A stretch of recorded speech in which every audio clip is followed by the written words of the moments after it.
pertanggungjawaban ini, laporan pertanggungjawaban ini akan lahir ketika kita membuat rancangan anggaran biaya. Nah, sebelum kita masuk ke dalam pembuatan laporan pertanggungjawaban, kita harus tahu dulu bagaimana merancang anggaran agar bisa dilaporkan. Next. Oke, pertama kita harus tahu dulu rancangan anggaran biaya itu apa sih? Next. Sebuah dokumen yang berisi perencanaan atau rencana penggunaan dana untuk kegiatan atau proyek tertentu dalam jangka waktu tertentu, mencakup rincian pendapatan dan pengeluaran yang diharapkan, serta alokasi dana untuk berbagai pos atau kategori, seperti biaya operasional, gaji, material, dan lain-lain. Mungkin kalau seperti ini susah ya, kita coba next dulu. Nah, pembuatan RAB itu ada dua jenis. Yang pertama, RAB sederhana. Nah, kalau sederhana paling kolomnya hanya nomor, item, kemudian nominalnya atau estimasi biayanya berapa. Nah, RAB sederhana ini berisi jenis anggaran. Kalau jenis anggaran itu apa sih yang mau kita anggarkan? Nah, apa kegiatannya dan apa kategorinya? Kalau misalnya kita mau anggarkan biaya Kemtafis contohnya. Kemtafis itu jenis kegiatannya Kemtafis, jenis kategorinya adalah 1 konsumsi, 2 administrasi mungkin, yang ketiga honor mungkin, yang keempat dan sebagainya. Nah, di dalam konsumsi ada lagi nasinya berapa, air minum berapa. Nah, kemudian estimasi biaya. Estimasi itu perkiraan biaya. Mungkin ketika kita membuat rancangan anggaran biaya, kita tidak tahu berapa harga di lapangan. Kita bisa memperkirakan seandainya kita tidak bisa terjun langsung ke lapangan. Nah, misalnya kita menganggarkan nasi itu 25.000, bisa kita buatkan, meskipun realnya tidak seperti itu. Nah, yang kedua, ada RAB rinci. Nah, ini lebih komplit. Biasanya ini untuk event besar di sebuah instansi yang lebih besar. Apa saja isi RAB yang rinci? Satu, ada pendapatan. Dari manakah sumber dana sebuah event itu didapatkan? Kalau misalnya Kemtafis, PPDB atau yang lain, berarti sumber dana kita adalah SPP, atau dari yayasan, atau dari hibah, atau dari stand yang ada di tempat kita mengadakan event. Kemudian pengeluaran. Untuk apa dana yang sudah diberikan itu digunakan. Yang kedua, alokasi dana. Apa beda pengeluaran dengan alokasi dana? Pengeluaran itu jenis kegiatannya. Kalau jenis kegiatan berarti secara besar. Yang pertama, misal kegiatan kita Kemtafis. Yang kedua, PPDB. Yang ketiga, mungkin ada cara literasi. Mungkin ada panen karya. Nah, alokasi dananya untuk yang mana? 1, mungkin di bagian konsumsi. 2, di bagian administrasi. 3, mungkin di bagian honor. 4, mungkin di bagian yang lain-lainnya, humas dan segala macam. Nah, jangka waktu. Kalau misalnya kita mengadakan sebuah event 1 atau 2 hari, itu biasanya wajib menggunakan RAB. Tapi kalau event yang seperti PPDB, dari kita Oktober kemarin sampai nanti Juni 2025 yang menjadi kegiatan tahunan, biasanya tidak diperlukan lagi RAB. Yang diperlukan adalah LPJ. Nah, next. Dari pembuatan RAB ini lahirlah LPJ. Nah, itulah tadi yang panjang lebar tadi. Apa itu LPJ? LPJ itu kepanjangannya laporan pertanggungjawaban. Dokumen yang disusun untuk memberikan penjelasan atau pertanggungjawaban terkait penggunaan sumber daya, baik berupa dana, waktu maupun tenaga terhadap kegiatan atau proyek yang telah dilaksanakan. Jadi LPJ ini tidak hanya berkisar uang saja. Jadi yang kita lakukan saat dan evaluasi. Nah, itu semuanya LPJ. Bahkan LPJ bos saja lebih dari 1 rim ya. Dari LPJ yayasan kemarin juga hampir 1 rim. LPJ Kemtafis bukan, LPJ PPDB juga hampir 1 rim ya, Elsa kemarin. LPJ Open House juga hampir 1 rim kita bikin. Kenapa? Karena apa saja isi LPJ itu? Yang pertama, saat kita mulai akan mengadakan event, berarti sudah harus ada di dalam LPJ kepanitiaannya siapa saja, bertanggung jawab dalam apa saja, kegiatannya apa saja, siapa orang yang akan kita tuju untuk melaksanakan kegiatan tersebut. Kemudian di awal-awal itu sama seperti membuat makalah, ada bab pendahuluan yang isinya adalah latar belakang, tujuan, semuanya harus ada. Kemudian susunan kepanitiaan, baru nanti ada anggaran dana. Kemudian yang paling tebal itu adalah bagian terlampirnya, lampirannya. Kalau kita bicara anggaran dana, maka yang terlampir adalah kwitansi, faktur, nota, dan segala hal bukti. Ya, baik itu cuma pembelian air galon. Kalau nggak ada gimana Zah? Dibuatkan sendiri atau beli notanya sendiri. Kalau dibuatkan sendiri pakai kertas boleh, tapi dia tidak bisa nanti diaudit oleh orang luar, hanya bisa diaudit oleh orang dalam saja. Jadi untuk akuntabilitasnya, maka akuntabilitas dan transparansinya, maka wajib menggunakan yang sudah ada atau dilegalkan oleh instansi tertentu. Nah, kalau yang ini galon tadi, kalau kita hanya diaudit oleh orang dalam saja, maka cukup ambil kertas, tuliskan harga galonnya, siapa yang menerima uangnya, tanda tangan, stempel sekolah. Seperti itu legalnya. Tapi kalau mau lebih komplit, cantumkan nomor handphone di sana. Gitu. Nah, jika nomor 1 adalah kwitansi galon, jangan letakkan kwitansinya di nomor 5, itu tidak boleh.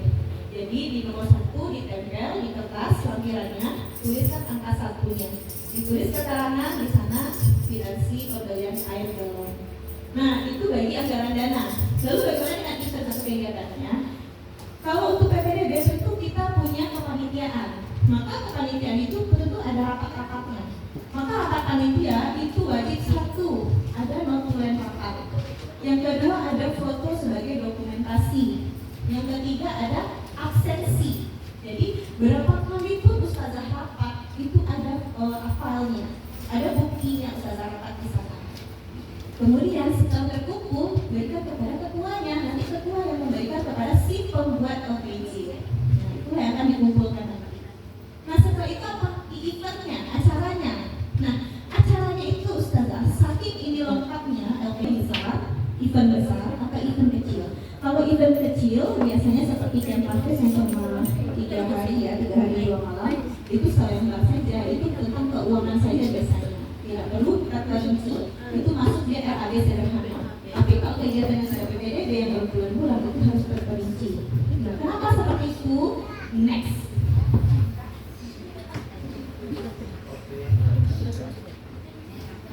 Oke. Nah, karena tujuan dari LPJ itu ada 3. Yang pertama, jika kita sudah membuat LPJ, laporan pertanggungjawaban, yang pertama dia memberikan transparansi. Untuk apa? Jelas uang itu kemana perginya. Makanya Ustazah, dalam pembuatan RAB dengan LPJ itu harus bergandengan. Item pada RAB harus sama dengan item pada LPJ. Tidak boleh item pada RAB berbeda dengan item pada LPJ. Yang berbeda apa? Angkanya. Kalau kita bikin RAB itu estimasi biaya yang masih belum jelas atau perkiraan biaya. Tapi kalau di LPJ itu sudah jelas dan ternyata berbeda. Contoh, kita membuat anggaran nasi 20.000. Ternyata di lapangan 20.000 itu sangat sedikit sekali porsinya. Nah, sehingga kita perlu penambahan 5.000 lagi misalnya, jadi 25.000. Itu boleh, karena angkanya saja, realnya seperti itu. Asalkan diberitahu kepada si pemegang dana. Nah, jadi tidak boleh sembarangan melengkap-lengkap gitu. Nah, diperbarui saja ternyata sebelum kami bikin LPJ, kami sudah cari anggaran nih, oh ternyata harga nasi segini. Boleh perbaiki langsung RAB-nya sebelum bikin LPJ-nya, itu boleh. Iya, boleh. Jadi boleh sama, boleh berbeda, tapi yang berbeda hanya angkanya saja. Item tidak boleh berbeda. Nah, gimana Zah? Kita udah bikin RAB, sudah disetujui, tapi ternyata di lapangan ada item tambahan. Boleh. Setelah selesai dalam satu kurungan itu, bikin di bawahnya keterangan tambahan. Nah, misal ada saja 3 kotak. Bisa kan? Ada saja 3 kotak, sekian ribu. Cuma ini segala macam. Ternyata angkanya di bawah dibuat keterangan pemasukan dikurangi pengeluaran minus kenaikan. Itu boleh diminta pengembalian uang. Itu boleh. Dan apakah RAB harus ada? Wajib RAB ini? Tidak. Ya. Kenapa? Kapan RAB dikatakan wajib? Jika sebuah instansi itu diaudit oleh orang luar. Contoh ada salah. Satu-satunya swasta yang diaudit oleh orang luar adalah Arisalah saja. Dia diaudit oleh bank.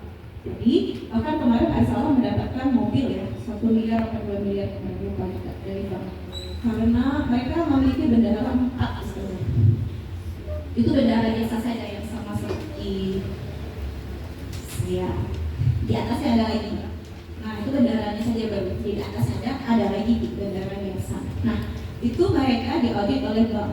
Nah karena sudah diaudit oleh bank dan mereka bersih, itu mereka mendapatkan hadiah orang luar. Berarti kita sudah bersikap nasional. Kalau sekarang masih di dalam daerah gitu. Nah ini adalah salah satu tujuan untuk tadi yang memberikan transparansi.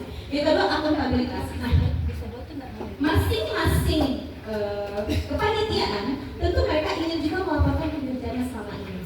Ini loh yang kami lakukan. Dengan cara apa? Bukti-bukti tadi, contoh-contohnya. Bukti tadi untuk melihatkan fakta-fakta bahwa dia telah bekerja. Nah, itu dilihatkan kepada laporan itu berbentuk fisik ya Ustazah. Dia berbentuk print out, jadi bisa dibaca oleh siapapun. Ada juga berbentuk offline-nya juga ada, tapi biasanya lebih dikirimkan. Nah, dia dalam bentuk sebuah buku atau dijilid. Nah, itu akan terlihat semuanya aktivitas yang sudah dilakukan. Nah, itulah akuntabilitas dari dia bisa mempertanggungjawabkan apa yang sudah dia lakukan selama ini. Tapi kalau tidak ada contoh, misal dia bekerja sebagai dalam kepanitiaan mungkin koordinator konsumsi misalnya ya. Dia ngadain rapat nggak? Oke. Oh dia ngadain rapat nih, ada fotonya. Dia hadir nggak di saat rapat itu? Apa buktinya? Oh ada tanda tangan sama namanya di sana. Kemudian waktu rapatnya ada nih. Nah gitu. Hasil rapatnya ada. Itu salah satunya akuntabilitas. Gitu. Yang ketiga untuk evaluasi. Nah mungkin setiap tahunnya, contoh bukan PPDB. Kalau PPDB mungkin kita sudah familiar. Contohnya open house. Banyak sudah beberapa kali kita melakukan open house. Ketika kita mau melakukannya lagi, pasti bingung. Seperti apa ya tahun lalu? Gimana ya bikinnya? Berapa ya anggarannya? Apa saja? Nah inilah tujuan OPJ tadi. Jadi dia bisa melihat kembali. Oh kegiatan pertama mereka bikin kepanitiaan dulu. Oh yang kedua mereka sudah rapat-rapat segala macam. Oh ini loh yang harus dilampirkan. Oh ini anggaran dananya. Oh dulu ternyata konsumsinya segini ya. Oh berarti tahun ini nggak salah tapi segini. Kemudian oh ini saja loh yang harus dilakukan. Nah, itu dia untuk evaluasi. Dan evaluasi juga apakah tahun lalu itu apa saja kekurangan dan kelebihannya.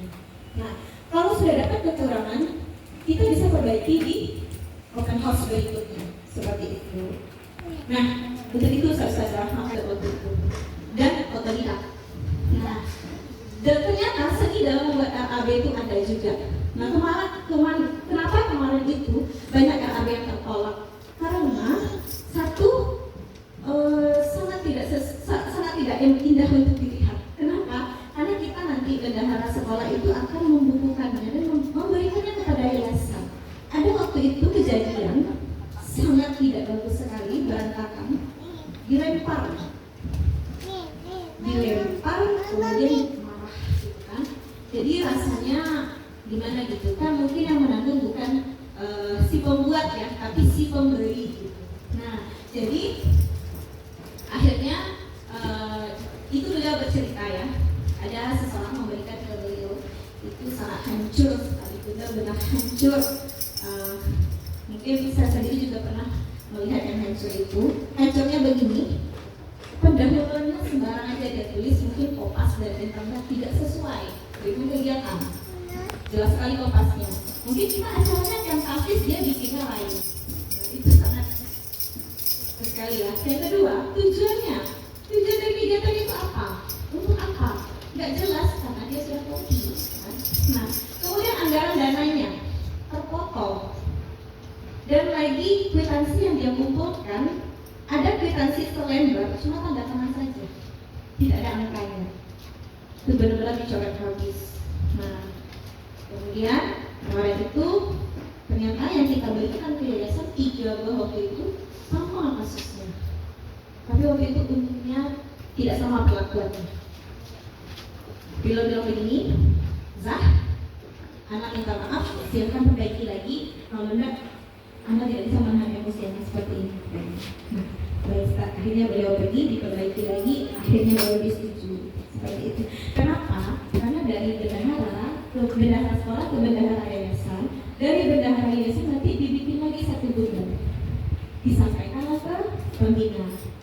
Nah, seandainya nanti itu sampai semuanya, semua kita sudah seperti yang dibilang Pak Uwo tadi malam, LPJ yang dibikin Pak Uwo itu juga berasal salah satunya dari bendahara, berasal dari kabit, berasal dari semuanya, dari kami itu diminta.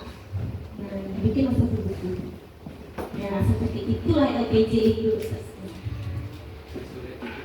Sebenarnya tidak sulit, sangat tidak sulit. Sebenarnya tidak sulit.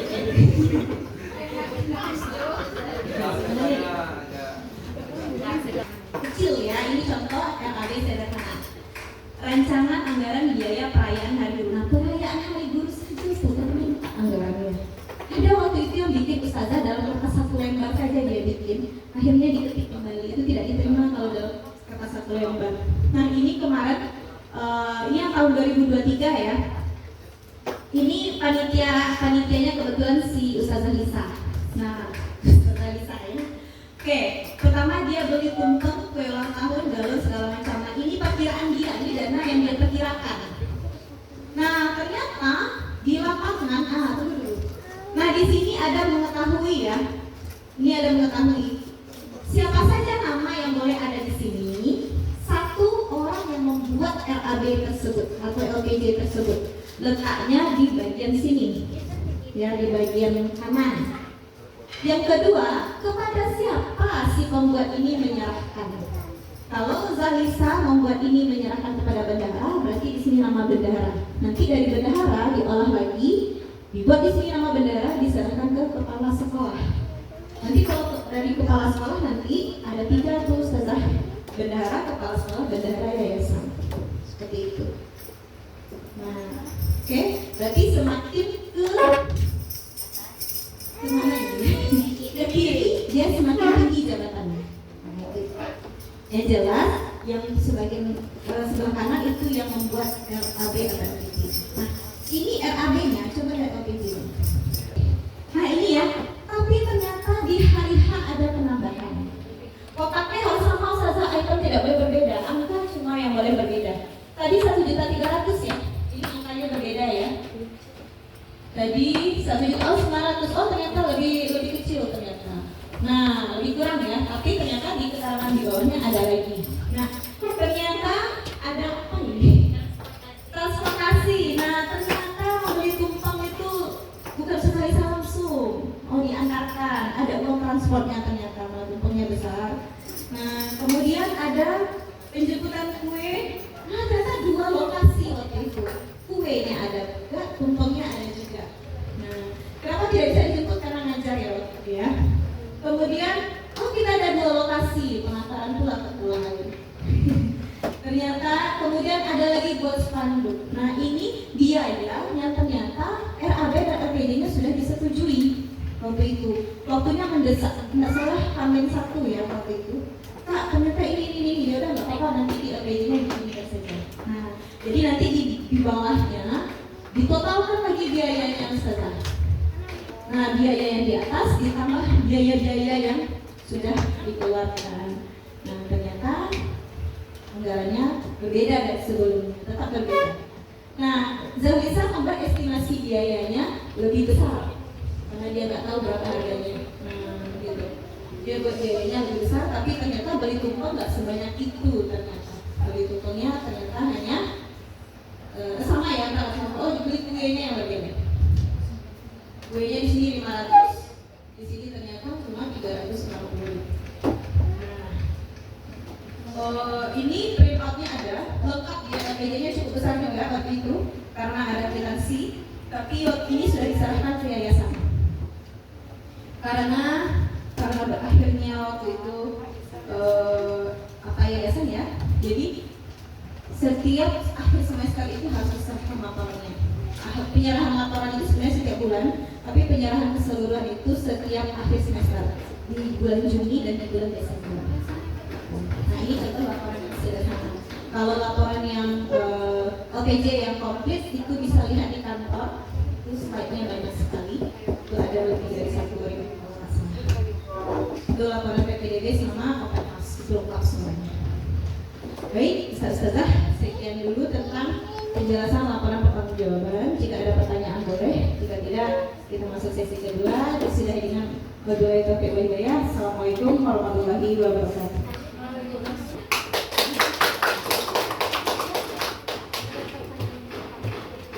Oke, ada pertanyaan? Tidak?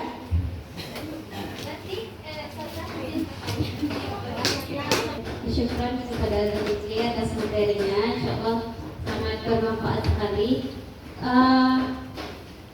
Ana sebenarnya nggak terlalu ini masalah RAB, tapi kemarin itu pernah disuruh sama Kak Sumi, jadi kayak belajar juga sedikit gitu kan Kak. Kalau ini tapi simpel aja kan Kak, yang kemarin tuh rasanya ada harga satuan gitu ya Kak, tambah lagi nanti harga pertaniannya. Ini berarti sedikit aja gitu. Berarti ya ini harga akhir. Sebaiknya yang gimana gitu Kak, yang harus ada harga satuannya Kak, atau boleh kayak gini langsung.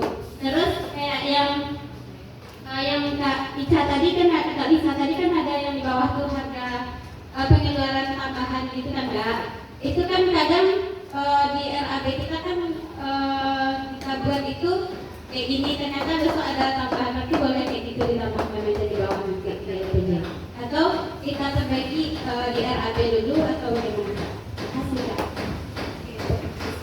Mungkin seperti ini kali ya, kayak item ya. Ya. Iya. Jadi ini juga termasuk RAB sederhana. Nah, kalau RAB komplit itu dia dari sumber dana, kemudian pengeluaran, alokasi dana dan evaluasi. Itu yang RAB komplit, rinci ya maksudnya. Nah, ini masih RAB sederhana. Kalau IC mau menambahkan per item boleh sekali, tidak ada masalah. Ini namanya seni pencatatan saya.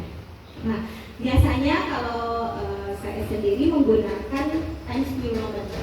Kalau ada yang menggunakan Calibri, saya sangat tidak suka sebenarnya ya. Jadi kalau ada ustazah yang menggunakan Calibri, biasanya saya minta filenya akan dirubah lagi sendiri gitu.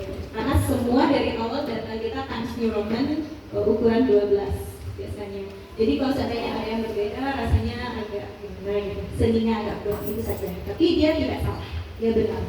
Ya. Jadi ini boleh ditambahkan, boleh tidak. Tapi jika ini dibuat di RAB, berarti LPJ-nya juga. Nah, gitu ya. Lebih baik tidak, sedikit merepotkan. Ya. Nah, orang kan maunya lihat yang realnya saja, gitu. Nah, tadi apa tadi yang kedua? Kalau ada penambahan, bagaimana gitu ya? Selagi ada rentang waktu. Nah, misalnya kayak gini. IC sudah menyerahkan RAB ke KPS misalnya. Kak, kita butuh dana 2 juta nih, ini RAB-nya. Ternyata KPS ini diadakan seminggu lagi. 3 hari kemudian, Kak, ternyata harganya segini loh. Ubah aja langsung, nggak masalah. Kan udah disetujui, tapi kan belum bikin LPJ, nggak masalah. Selagi LPJ-nya belum dibuat, tidak masalah dirubah RAB-nya. Tapi kalau sudah di hari H, nah yang transportasi gitu kan di hari H ya kan? Pengantaran ke sana, kemudian pengantaran kue ke sini segala macam, dan itu memang tidak terpikirkan waktu itu.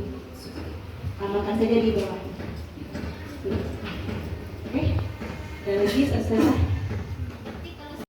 Kantin dan baju terbagi 3 sekarang catering. Itu 3 laporannya. Nah itu saya buat laporan setiap minggu. Nah itulah RAB dan LPJ. Tujuannya yang terakhir adalah evaluasi. Nah, baik itu saja, ada pertanyaan lagi? Demikian, jadi ini sudah sesuai dengan standar sekolah yang diberikan. Yang pertama. Kemudian yang kedua, kita sebetulnya sangat apresiasi ini sebagai bentuk profesionalisme kita gitu. Contohnya bagaimana kemajuan ke depannya. Apalagi nanti kalau mungkin memang diadakan audit eksternal namanya itu kan juga berdampak baik kepada kita. Dalam masa transisi katakanlah apa namanya tradisional ke profesional ini terkadang sisi-sisi kita carikan alternatif lain. Misalnya kan sekarang ada apa namanya di YouTube ada monetisasi kan. Mungkin kita manfaatkan YouTube sekolah itu kan. Mungkin keuntungannya bisa untuk apa namanya anggaran yang 3 juta tuh kan bisa kita backup tuh. Kemudian sekarang kan ada apa namanya sekarang FB Pro ya. FB Pro mungkin keuntungan itu mungkin kita anggarkan tuh 3 juta yang sebagaimana dulu ya. Atau kita tanam cabai di kuliah itu kan ya, tanam cabai di kuliah itu keuntungannya untuk itu untuk apa namanya biaya operasional kita sebulan. Jadi kita tidak mengganggu yang profesional ini gitu loh ya. Mungkin itu usulan Mariana. Syukur Ustaz Didik itu dari seminar ini yang Ustaz Didik ya. Kita mulai transisi Ustazah. Jadi mohon sebelum kita merancang itu benar-benar dipikirkan estimasi biayanya, alokasi dananya untuk apa saja. Nah, boleh adakan biaya tak terduga, boleh, tapi tidak boleh tertulis biaya tak terduga. Karena akan jadi pertanyaan nanti. Berapa besarannya 10% dari keseluruhan. Nah, apa bisa dibuatkan Zah? Diakali saja dulu Ustazah. Transportasi misalnya. Oke. Nah, ya, tapi pernah dulu dibuatkan biaya tak terduga, itu langsung dipertanyakan. Kira-kira tak terduga apa ya Zah? Itu susah sekali menjawabnya. Bisa jadi ini, bisa jadi ini, itu kan bisa saya pastikan karena kan mau di ACC gitu kan.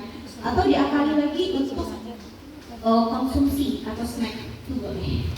Atau karena dia estimasi biaya, boleh dianggarkan dengan harga yang lebih tinggi sedikit.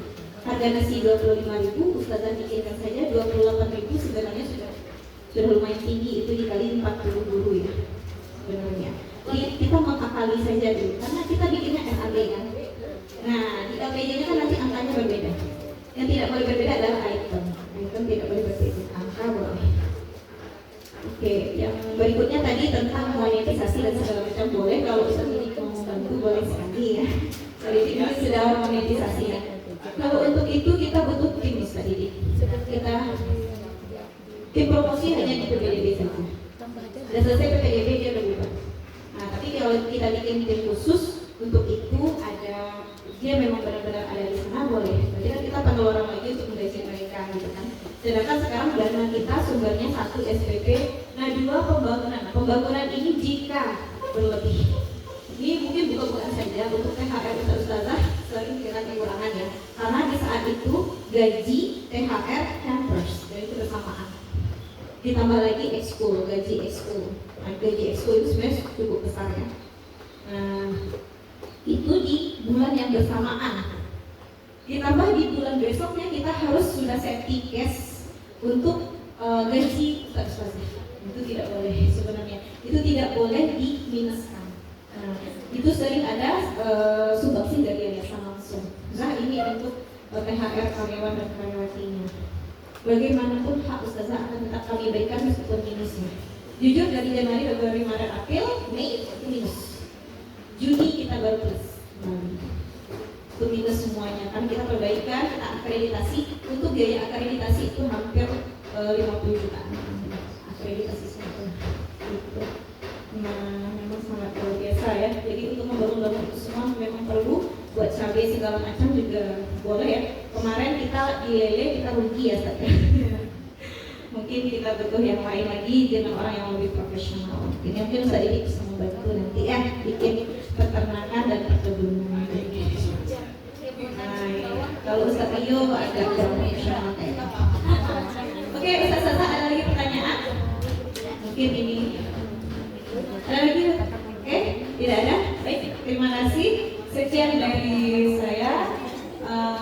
Jika nanti ada pertanyaan di luar ini, boleh langsung saja face to face. Dan tidak marah ya Ustazah, kalau saya mau tanya boleh silakan langsung. Jangan pernah menjudge bahwa nanti gak ini gimana, tidak. Saya tidak pernah marah. Ya, kalau mau boleh langsung. Ya, itu siapa yang dulu pernah bikin KAB ya? Isi pernah bikin RAB. Kalau isi saya marahin selalu saya nggak pernah ya oke. Terima kasih. Assalamualaikum warahmatullahi wabarakatuh.